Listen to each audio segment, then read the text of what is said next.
Hello friend, welcome to my YouTube channel.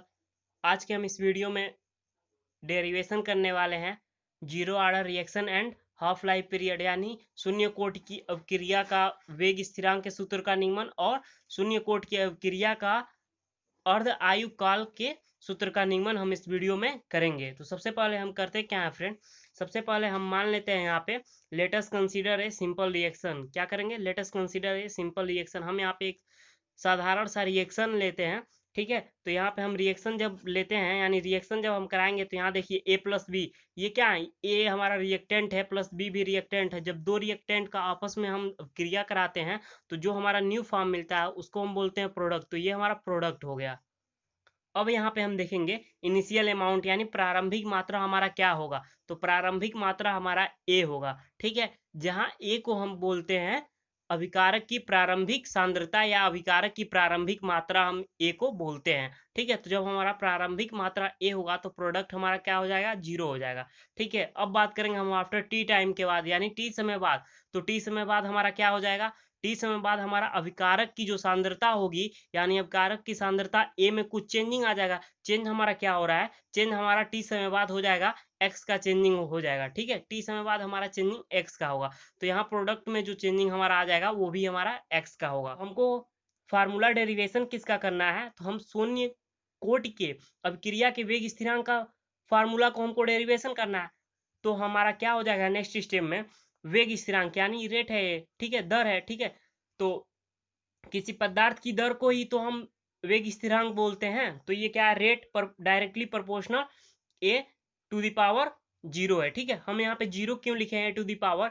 क्योंकि a to the power हम zero इसलिए लिखेंगे क्योंकि हम यहाँ पे जीरो ऑर्डर का रिएक्शन हम करा रहे हैं, इसलिए हम यहाँ पे जीरो लिखेंगे, ए टू द पावर जीरो लिखेंगे, ठीक है। और ए को हम कोष्ट में लिख लेते हैं, ठीक है। तो यहाँ पे क्या हो जाएगा हमारा? Rate directly proportional a to the power zero. तो रेट जो होता है वेग स्थिरांक, वो डायरेक्टली प्रोपोर्शनल यानी अनुक्रमानुपाती होता है। किसके होता है? शून्य कोटि की वेग की अवक्रिया के क्या होता है? अनुक्रमानुपाती होता है हमारा क्या? वेग स्थिरांक होता है। क्या होता है?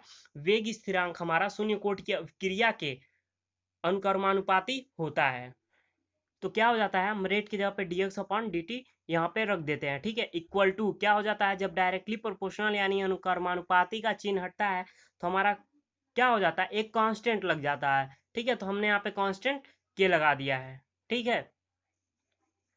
और जब भी किसी राशि के पावर क्या होता है? जीरो होता है। जब भी किसी राशि के पावर जीरो होता है तो उसका जो वैल्यू होता है वो ऑलवेज वन होता है। यानी किसी भी चर अचर राशि के जब पावर क्या होता है? जीरो होता है तो उसका वैल्यू सदैव क्या होता है? वन होता है। तो यहाँ पे ए टू द पावर जीरो था तो इसका वैल्यू हमारा क्या हो जाएगा? वन हो जाएगा। और जब आप वन का गुणा के नॉट में कराओगे तो ये क्या हो जाएगा? के नॉट ही होगा। हमने यहाँ पे के नॉट क्यों लिखा है? के बेस में जीरो क्यों लिखा है? क्योंकि हम यहाँ पे जीरो ऑर्डर रिएक्शन निकाल रहे हैं, यानी शून्य कोटि का निकाल रहे हैं, इसीलिए हमने के बेस जीरो लिखा है, ठीक है। तो नेक्स्ट स्टेप में करते हैं क्या? हमारा ये dt है। तो अब हम dt को करते क्या है? हम dt का हम ट्रांसफर कर देते हैं। क्या कर देते हैं? पक्षांतर कर देते हैं। तो dt हमारा इधर क्या है? हमारा ये भाग में है, डिवाइड है। जब इक्वल के उधर वो ट्रांसफर होगा तो ये मल्टीपल हो जाएगा, ठीक है। तो ये हमारा क्या हो जाएगा? dx इक्वल टू के जीरो dt। ये हमारा क्या हो जाएगा? समीकरण वन हम इसको मान लेंगे।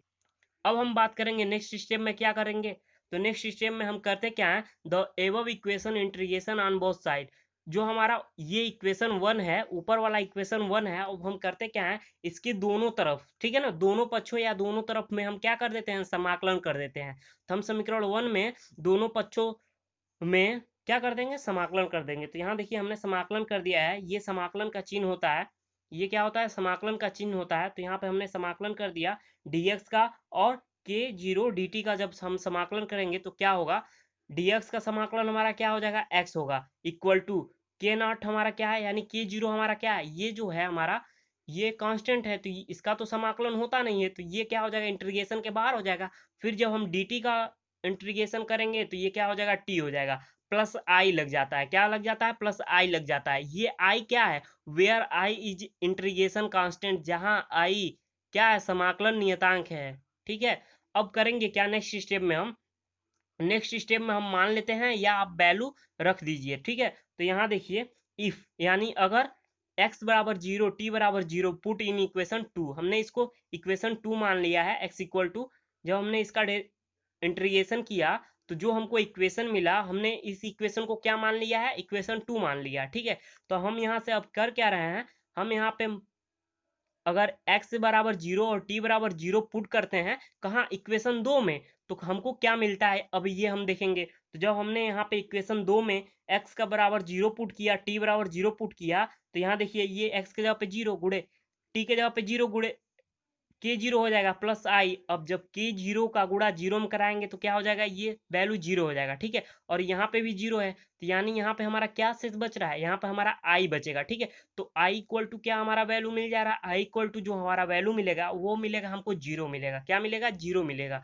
अब हम करते क्या है, जो ये आई का वैल्यू हमको मिला है, ये आई वाला वैल्यू हम इक्वेशन 2 में पुट कर देते हैं। अभी को हमने इक्वेशन 2 माना था, x इक्वल टू के जीरो टी प्लस आई। अब हम ये आई की वैल्यू हम इक्वेशन 2 में पुट कर देंगे तो क्या हो जाएगा हमारा, तो इक्वेशन 2 हमारा क्या था, x इक्वल टू के जीरो टी प्लस आई। आई की जगह पे हमको पुट क्या करना है, जीरो, तो हम यहाँ पे जीरो पुट कर दिए, के जीरो टी प्लस आई की जगह पे जीरो।